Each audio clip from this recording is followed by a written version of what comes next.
Lakas lang po ng loob po talaga saka po kasi, marami po kasing although sacrifice na po ito itself, pero mas marami po masa-sacrifice kasi 'pag i-reschedule po namin in other day. Walang oras magtitigil, walang ulan na titigil, walang baha.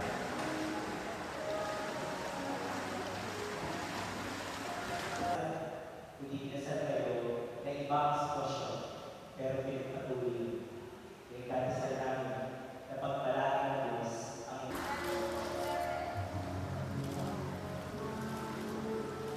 pangyarihan din mo ang aming panalangin para kina Jane Rick at Jamaica. Ngayong